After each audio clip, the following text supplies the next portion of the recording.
Sheikh-ul-Islam Mohammed bin Abdul-Wahhab, a renowned reviver and a great reformer. His birth and lineage. Sheikh-ul-Islam Mohammed bin Abdul-Wahhab was born in 1115 in the city of Uyainah, 70 kilometers northwest of Riyadh, the capital of the Kingdom of Saudi Arabia. He belonged to a highly respectable and scholarly family. Education. Sheikh-ul-Islam acquired his primary education from his esteemed father at his native place, and was nurtured under his guidance. He was intelligent enough to memorize the Qur'an by heart at the very tender age of 10 only. He read the books on Tafseer, exegesis, Hadith and Fiqh.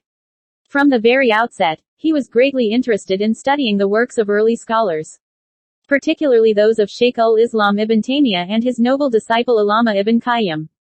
Condition of Najd. In those days, the people of Najd were badly indulged in polytheistic deeds and un-Islamic practices. They were completely overwhelmed with polytheism.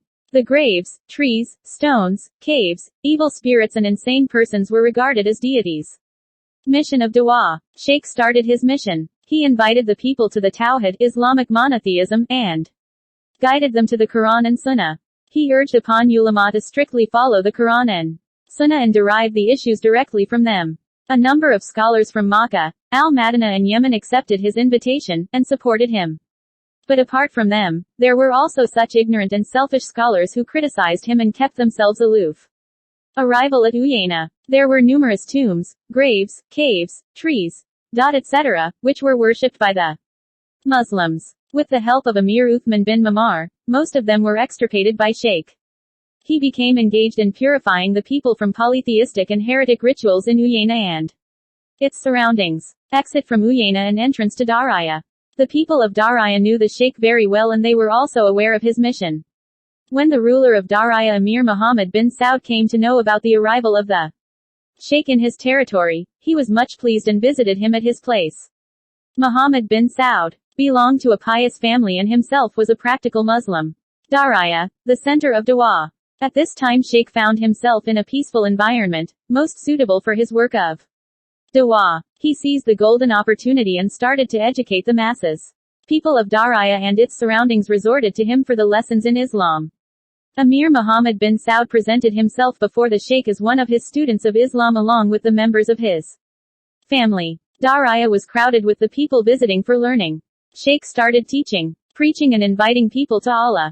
The concourse of people and far-reaching effect of his mission made him far famed, which rendered his enemies into jealous. They started false propaganda against the Sheikh and even blamed him of blasphemy. He even debated his opponents in the best manner and in a polite way. This attitude proved very effective and rendered his opponents to be his supporters. Correspondence with rulers. Sheikh drew the attention of the rulers and the scholars of each region towards the polytheism and heresy in which the people were indulged, and invited them for their eradication. For the purpose, he stepped into correspondence. He wrote letters to the rulers, elites and scholars of Najd, Riyadh, Karj, towns of the southern region, Qasim, Hayal, Wazam, Sudair etc. He also wrote to the outstanding ulama of Asa, Makkah and Al-Madinah. Death. He breathed his last on the last day of the month of Dhul Qa'dah in 1206 H. 1792 AC. Impact of Dawah. People abandoned worshipping graves, tombs, shrines, trees etc. and all the more. They deserted all of them and practiced the pure faith of Islam. Some of his works. Despite the fact that Sheikh-ul-Islam Mohammed bin Abdul was a reformer and a man of da'wah, he still engaged in writing also. His some famous works are as follows. 1. Kitab at-Tawhid. 2. Kitab al-Kabair. 3. Kashif ash-Shubat. 4. Mukhtasar Sirat ar-Rasul. 5. Masail al-Jahiliyyah. 6. Usul al-Iman. 7. Fadail al-Quran. 8. Fadail al-Islam. 9. Majmu. al-Ahadith. 10. Mukhtasar al-Insaf wa ash-Shar al-Kabir. 11. Al-Usul ath-Thalatha. 12. Adab al-Mashi ila as-Salat. And others.